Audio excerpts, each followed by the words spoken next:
আসসালামু আলাইকুম রহমতুল্লাহ। সুপ্রিয় দর্শক, ডক্টর শফিকুল ইসলাম মাসুদ ভাইয়ের এলাকা কালীশ্বরী ইউনিয়নের কালীশ্বরী বাজারের ব্যবসায়ীদের সঙ্গে মতবিনিময় এবং টোল ঘর নির্মাণের শুভ উদ্বোধন করেছে ডক্টর শফিকুল ইসলাম মাসুদ ভাই, এবং সেখানে তিনি একটা সংক্ষিপ্ত বক্তব্য দিয়েছে। সেই বক্তব্যের ভিডিওটাই আপনাদের এখন দেখাবো। আপনাদের প্রতি অনুরোধ রইল আপনারা পুরো বক্তব্যের ভিডিওটা দেখে যাবেন। তো চলুন আমরা ভিডিওটা দেখে আসি। আপনারা ভালো আছেন সবাই? জি। আউযু বিল্লাহি মিনাশ শাইতানির রাজিম। বিসমিল্লাহির রহমানির রহিম। আমাদের প্রাণপ্রিয় বাউফল উপজেলার অত্যন্ত স্বনামধন্য এবং সুখ্যাতির সাথে পরিচালিত কালীশ্বরী ইউনিয়নের এই ঐতিহ্যবাহী কালীশ্বরী বাজারের আজকের এই এলাকার টলঘর উদ্বোধন অনুষ্ঠানে সম্মানিত সভাপতি, বাংলাদেশ জামাত ইসলামী কালীশ্বরী ইউনিয়নের সংগ্রামী আমির, বিশিষ্ট শিক্ষাবিদ, সংগঠক, সমাজসেবক জনাব অধ্যাপক এটিএম নজরুল ইসলাম, উপস্থিত আজকের প্রোগ্রামের সম্মানিত বিশেষ অতিথি, বাংলাদেশ জামাত ইসলামী বাউফল উপজেলার সংগ্রামী আমির জননেতা জনাব মাওলানা রফিকুল ইসলাম, আজকের এই প্রোগ্রামে আপনাদের এলাকার কৃতি সন্তান বাউফল উপজেলার সহকারী প্রকৌশলী ফয়সাল ফরাজি সহ বাংলাদেশ জামাত ইসলামী, ইসলামী ছাত্র শিবির, শ্রমিক কল্যাণ ফেডারেশন, অত্র এলাকার সম্মানিত মুরব্বী, শিক্ষক মণ্ডলী, আমার শ্রদ্ধাভাজন বিশিষ্ট ব্যবসায়ী নেতৃবৃন্দ, এলাকাবাসী সুধী মণ্ডলী, আমি আল্লাহ শুকরিয়া আদায় করছি আলহামদুলিল্লাহ যে আজকে বিগত দিনে আপনাদের সামনে এখানে এসে বাজারের অনেক সমস্যার কথা আমরা আপনাদের সাথে আলোচনা করেছি। আপনারাও আপনাদের সমস্যার কথা আমাদের সামনে তুলে ধরেছেন।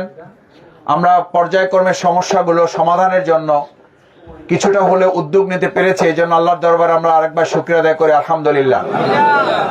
সম্মানিত কালীশ্বরী বাজারবাসী, এই বাজারের বেশ কিছু সমস্যার কথা আমরা ইতিপূর্বে জেনেছি এবং আমরা আপনাদের কাছে প্রতিশ্রুতি দিয়েছিলাম যে আপনাদের ভোট, আপনাদের সমর্থনের মাধ্যমে যদি আল্লাহ তাআলা আমাদেরকে বিজয়ী করেন, বাউফলবাসী যদি এবার সম্মান মর্যাদার সাথে এমপি হইতে পারে, আমরা যদি খাদেম হতে পারি, সেবক হতে পারি, তাহলে এই কালীশ্বরী বাজারের আধুনিকায়ন করার জন্য, সমস্যা দূর করার জন্য, সংকট সমাধানের জন্য আমরা পর্যায়ক্রমে উদ্যোগ গ্রহণ করব ইনশাআল্লাহ।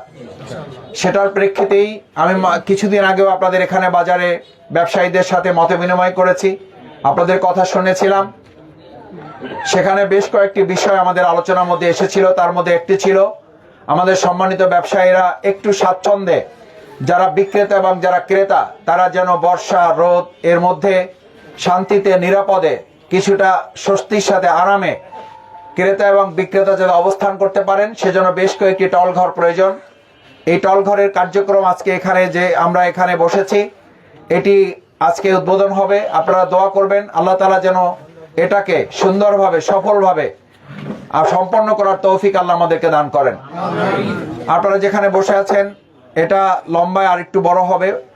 আমি প্রকৌশলীর সাথে যতটুকু কথা বলেছি, 55 ফিট বাই 13 ফিট লম্বা এবং পাশে এটা হবে। আমরা একই সাথে আরো অন্যান্য কয়েকটি টলঘরের ব্যাপারেও চিন্তা করব পর্যায়ক্রমে, অগ্রাধিকারের ভিত্তিতে। বিশেষ করে পয় নিষ্কাশন ব্যবস্থা, পানি হলে যে আমাদের এখানে সমস্যা হয়, রাস্তাগুলো ডুবে যায় এবং পাশে নদী হওয়ার কারণে পানির ফ্লো যখন বাড়ে, অর্থাৎ জোয়ার যখন বাড়ে, পানি যখন নদীতে, বর্ষার পানি বেশি চাপ ওঠে, তখন স্বাভাবিকভাবে এখানে বর্ষার পানি তলিয়ে যায়। আপনারা জানেন যে এই সমস্যা আসলে শুধু যে কালীশ্বরী বাজারে তা নয়, আমাদের ঢাকাতে আপনারা যারা থাকেন, এখানে অনেকে আছেন, গিয়েছেন, একদিন বা দুদিন টানা বর্ষা হলে, আমি যেখানে একদম পল্টনের মাঝখানে আমি থাকি, পল্টন মানে পুরানো পল্টন, সেই পুরানো পল্টনে আমি এই যে মাঝখানে বর্ষা গিয়েছে, গাড়ি নিয়েও বের হওয়া যায় নাই, কোমর সমান পানি হয়ে গেছে। কারণ পাশে বুড়িগঙ্গা নদী, আমাদের পানিটা বের করার জন্য যে প্রক্রিয়া, আমাদের প্রক্রিয়াগত কিছু ত্রুটি থাকার কারণে যখন বর্ষা হয়, নদীতে একই সাথে জোয়ার থাকে, একই সাথে পানির ওখানে যে সমান্তরাল হয়ে পানিটা নদীতে যেতে পারে না। যতক্ষণ পর্যন্ত নদীর পানিটা না কমে, ততক্ষণ পর্যন্ত এই ঢাকার পানিটা আর সরার সুযোগ পায় না। তো এটা ঢাকার মতো, রাজধানীর মতো জায়গায় এই সমস্যা সমাধানে এখনো বাস্তব কোনো পদক্ষেপ আসলে গ্রহণ করা যায় নাই। সেখানে কালীশ্বরী হিসাবে আমরা আমাদের ছোট ছোট উদ্যোগগুলো দিয়ে চেষ্টা করতেছি আপনাদের সমস্যা যাতে ক্রমান্বয়ে সমাধানের পথে আমরা নিয়ে যেতে পারি। সেই লক্ষ্যে আজকে টলঘর, পয় নিষ্কাশনের জন্য ড্রেনেজ ব্যবস্থা ইনশাআল্লাহ আমরা করব। এর পাশাপাশি বিশুদ্ধ পানি খাওয়ার ব্যাপারে বাজারে এখানে বিভিন্ন অঞ্চল থেকে, শুধু বাউফল উপজেলার বিভিন্ন ইউনিয়ন না, বাউফল উপজেলার বাইরে থেকে এখানে অনেক ক্রেতা বিক্রেতা এখানে আসেন। তারা আমাদের মেহমান, সেই মেহমান হিসাবে তাদেরকে আসলে যথাযথ সম্মান মর্যাদা করতে না পারলে এটা আমাদের এলাকারই দুর্নাম হয়। সেই জায়গায় আমাদের এটা চেষ্টা করতে হবে যত দ্রুত পারা যায়। আমি আমাদের বাউফলের উপজেলা নির্বাহী কর্মকর্তা মহোদয়ের সাথে বেশ কয়েকবার কথা বলেছি যে এটার যত ফান্ড আছে, এখান থেকে যত এই পর্যন্ত টাকা ইনকাম হয়েছে, এটা তো আমাদের ব্যবসায়ী বৃন্দের কষ্টের উপার্জনের টাকা, এটা তো আমাদের প্রতি কোনো অনুগ্রহ না, এটা তো এই ব্যবসায়ী বাজারের প্রতি কোনো দয়া না, এটা তাদের প্রতি তো কোনো অনুকম্পা না। এটা তাদের বারবার বলতে হবে কেন? এটা তো তাদের অধিকার, এটা তো তাদের হক, এটা তাদের প্রাপ্য। তো কারো হক, কারো অধিকার, কারো প্রাপ্য তো চাওয়ার দরকার নাই, তাকে দেওয়াতে হচ্ছে আমাদের দায়িত্বের অন্তর্ভুক্ত। টিওনো মহোদয় একমত হয়েছেন এবং ইতিমধ্যে এটার ব্যাপারে উদ্যোগ গ্রহণ করা হয়েছে। আমরা কালাইয়া বাজারে কিছু কাজ শুরু করেছি, আমাদের নমালা আদাবাড়িয়াতে কিছু কাজ শুরু করেছি, আজকে কালীশরীতে কাজ শুরু হয়েছে। আপনারা আমাদের দুজন মুরব্বী, একজন ভাই কথা বলেছেন, একজন মুরব্বী কথা বলেছেন। আমি আপনাদেরকে আশ্বস্ত করছি আমরা যত দ্রুত সম্ভব আমাদের এখানে ওয়াশরুমের ব্যাপারে, যেটা টয়লেটের ব্যাপারে আপনারা বলেছেন, এটা প্রকৃতির প্রয়োজন, মানুষের স্বাভাবিক প্রকৃতির প্রয়োজন। এটা স্বাভাবিকভাবে এখানে ঘন্টার পর ঘন্টা সকাল থেকে শুরু করে, অথবা বলা যায় আগের রাত থেকেও শুরু করে কেউ কেউ এখানে একদিন দুদিন পর্যন্ত অবস্থান করেন। তার নিজস্ব এখানে কোনো ঘর নাই, তার নিজস্ব এখানে কোনো দোকান নাই, তার নিজস্ব এখানে কোনো অবস্থান নাই। সুতরাং সে যাবে কোথায়? আর একদম ওই দুই পাশে যে দুটা মসজিদের কথা বলেছেন, এই মসজিদগুলো সবসময় তো খোলাও রাখা হয় না, সঙ্গত কারণে এটা অনেক বড় কষ্টের কারণ। সেই কষ্টের লাঘবের জন্য আমি ইতিমধ্যেই সহকারী প্রকৌশলীর সাথে পরামর্শ করেছি এবং আমরা আলোচনা করে এই ব্যাপারে প্রত্যেকটা বাজারেই আমরা চিন্তা করেছি যে আমরা মোটামুটি আমাদের ব্যবহারযোগ্য ওয়াশরুম যাতে করা যায় সে ব্যাপারে আমরা উদ্যোগ গ্রহণ করবো ইনশাআল্লাহ। সম্মানিত বাজারবাসী, আমাদের কিন্তু একটা কথা মনে রাখতে হবে, আমাদের সমস্যা হলো আকাশ সমান আর আমাদের সামর্থ্য হলো পাহাড় সমান। সুতরাং আকাশ সমান সমস্যা, পাহাড় সমান সামর্থ্য দিয়ে রাতারাতি আজকে বা কালকে বা পরশু বা 2 মাসের মধ্যে সব সমস্যার সমাধান করা যাবে না। 17 বছরে যা হয় নাই তার জন্য অন্তত 17 মাস তো লাগবে। সুতরাং সেই ক্ষেত্রে আপনারা একটু ধৈর্যের সাথে আমাদেরকে মনে করাই দিবেন, এতে কোনো অসুবিধা নাই। আপনারা যে আমাদেরকে রিমাইন্ড করছেন, বারবার আমাদেরকে স্মরণ করাচ্ছেন, এতে অসুবিধা নাই, কিন্তু আমরা যেন অস্থির না হয়ে যাই। কারণ আমাদের এটা মনে রাখতে হবে, আমাদের বাংলাদেশের এই সমস্যাটা শুধু যে আমাদের এখানে সমস্যা তা না, এটা সমগ্র বাংলাদেশেরই সমস্যা। আপনারা বিভিন্ন বাজারে গিয়ে দেখবেন, যদি যাওয়ার সুযোগ হয়, সেখানে একই অবস্থা বিরাজ করছে। সেই জন্য আমি আপনাদের অনুরোধ করবো, আপনারা ধৈর্যের সাথে আমাদের প্রতি আস্থা রাখবেন। আপনাদের 1 টাকাও ইজারা অথবা আপনাদের 1 টাকাও সরকারকে দেওয়া ট্যাক্স ব্যর্থ হবে না, বরং আমরা নাগরিক হিসেবে আমাদের যে প্রাপ্য, সেই প্রাপ্য আমাদের হাতে ফিরে আসতে হবে এবং আপনাদের হাতে আমরা ফিরিয়ে দেব। সম্মানিত ব্যবসায়ী বৃন্দ, সবশেষ আপনাদের কাছে অনুরোধ করব, আপনারা কালীশরীবাসীর একটা, এখানে এই কিছুদিন আগে এখানে আগুন লেগেছিল বাজারে, মানে সেই ফায়ার সার্ভিসের লোক আসতে আসতে বলা যায় যে আমাদের মানে আগুন লাগার কাজ শেষ হয়ে গেছে। আমি ইতিমধ্যে সংসদে কথা বলেছি, আপনারা জেনেছেন যে আমাদের এই উত্তর বাউফল এখানে একটা মানে থানা করা এবং পাশাপাশি একটা ফায়ার সার্ভিস স্টেশন করা। আলহামদুলিল্লাহ আমি সংশ্লিষ্ট মন্ত্রণালয়ে কথা বলেছি, তারা আমাকে আশ্বস্ত করেছেন বাংলাদেশে আরো কিছু জায়গায় অগ্রাধিকার ভিত্তিতে যত দ্রুত যেখানে যেখানে ফায়ার সার্ভিস স্টেশন করা হবে তার মধ্যে আমাদের এই প্রিয় বাউফলে কালীশরীকে অগ্রাধিকার তালিকা রাখা হয়েছে। আমি আপনাদের শুধু একটা কথা বলতে চাই, আমরা কথার মাধ্যমে আপনাদের শুধুমাত্র মানে থামিয়ে রাখতে চাই না। আমরা আজকে 4 মাস বা 5 মাস গেছে, আলহামদুলিল্লাহ আপনাদের কাছে এই পর্যন্ত আমি 3-4 বার এসেছি। আমি আজকে কাজ শুরু করেছি, আশা করি আল্লাহ যদি হায়াতে বাঁচায় রাখে আর আল্লাহ যদি সুযোগ দেয়, আপনারা যদি দোয়া করেন, 5 বছরে ইনশাল্লাহ এই বাউফলে আমরা এতটুকু কাজ করতে পারবো যে এক সময় আমাদের খুঁজতে হবে যে আর কি কাজ আমাদের বাকি আছে। এইটুকু করতে হলে শুধু মানুষের চেষ্টা হবে না, আল্লাহর রহমত লাগবে, তার সাহায্য লাগবে, তার কাছে সাহায্য চাইতে হবে, কারণ দেওয়ার মালিক কে? সেজন্য তার কাছে সাহায্য চাইতে হবে। অধৈর্য হওয়া যাবে না, কারো প্রতি কারো ক্ষোভ প্রকাশ করার দরকার নাই। আমাকে অনেক সময় অনেকে বলে যে ভাই আপনাকে তো অনেকে অমুকে বলে আপনি দুর্বল, অমুকে বলে যে আপনি তো একটু মানে কাজ করতে পারছেন না, তা আমি বললাম যে আলহামদুলিল্লাহ, এই কথা তারা বলে যারা 17 বছরে কোনো কাজই করে নাই। তো আর এই কথায় আমাদের কান দেওয়ার সুযোগ নাই, কারণ আমরা কথায় বিশ্বাস করি না, আমরা বিশ্বাস করি কাজে। আলহামদুলিল্লাহ আমাদের রাস্তাঘাটের সমস্যা আছে, এটা ঠিক, অনেক রাস্তায় সমস্যা হচ্ছে।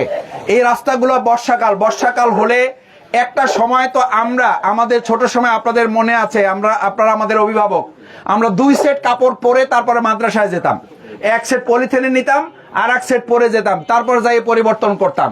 তো সেই জায়গা থেকে আস্তে আস্তে তো আমাদের ধাপে ধাপে আগাইতে হবে। এখন কোন কোন জায়গায় রাস্তা ভেঙে ক্ষেতের সাথে মিলে গেছে, সেখানে মাছ লাগাইয়ে প্রতিবাদ করা হচ্ছে, সে মাছ ছাড়া তারপরে ফসল ফলাইয়া বা বীজ রোপণ করে প্রতিবাদ করা হচ্ছে। আমি আপনাদের প্রতিবাদকে স্বাগত জানাই, কারণ এই প্রতিবাদ করার অধিকার আপনাদের থাকতে হবে।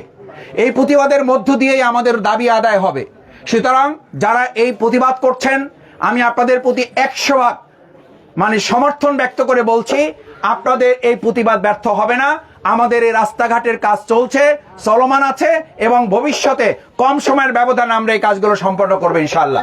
সেই প্রত্যাশা ব্যক্ত করে আপনারা যারা কষ্ট করে এখানে হাজির হয়েছেন, ব্যবসায়ী ভাইদের অনুরোধ করব, অন্তত একটা বিষয় তো আমরা নিশ্চিত হতে পেরেছি যে আমাদের 2026 সালে 12 ফেব্রুয়ারি নির্বাচনের আগে আমাদের অনেকের ধারণা ছিল যে আমরা এই কালীশুরি বাজারে থাকতে পারবো না। তা আমরা আছি না নাই? আলহামদুলিল্লাহ, আল্লাহ তাআলা এইটুকু তো কবুল করছেন নাকি? 2 নাম্বার ছিল, আমি আপনাদের এখনো জিজ্ঞেস করি, এই সাংবাদিক বৃন্দ আছেন, প্রশাসনের লোকরা আছেন, যদি এখনো আপনাদের কাউকে 1 টাকা চাঁদা দিতে হয়, ওই চাঁদাটা আপনি দেবেন না, ওইটা আমার নাম্বার দিয়ে দেবেন যে আমার পক্ষের চাঁদা আমাদের যে সেবক এমপি সাহেব শফিকুল ইসলাম মাসুদ উনি দেবেন, ওনার নাম্বারে ওনার কাছ থেকে চাঁদা নিয়ে নেন। পারবেন? যদি কেউ চাঁদা চাইতে আসে আমার নাম্বার দিয়ে দেবেন, বলবেন যে আমার যে চাঁদাটা এইটা এবার দেওয়ার দায়িত্ব নিয়েছে কে? এমপি সাহেব আমাদের চাঁদা দিয়ে দেবে। যদি বাপের পোলা হয়ে থাকেন, হিম্মত থাকে, যদি বুকে সাহস থাকে, তাহলে চাঁদাটা কার কাছ থেকে নিয়েন?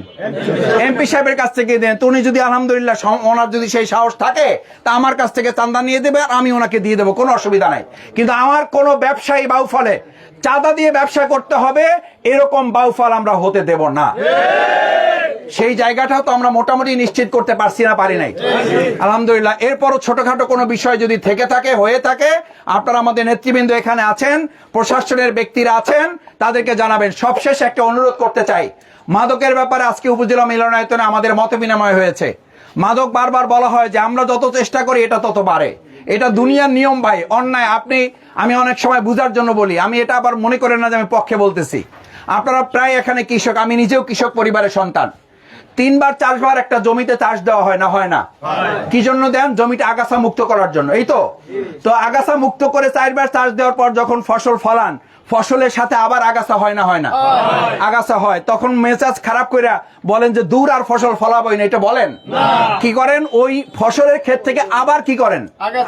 আগাছা আবার পরিষ্কার করে ফেলেন। এই যে পরিষ্কার করার সিদ্ধান্ত নেন এই কারণে যে আগাছার নিয়মই হলো এটা, যতবার এটারে দমন করবেন ততবার এটা আবার হওয়ার চেষ্টা করে। এই জন্য যে আপনার সামর্থ্য কতটুকু এটা দেখতেছে। আমাদের যারা মাদক সেবী আর মাদক যারা ডিলার, এরা দেখতে চায় যে এই সমাজে কিছু ভালো মানুষ আছে কিনা এবং তারা আমাদের প্রতিরোধ করতে পারে কিনা।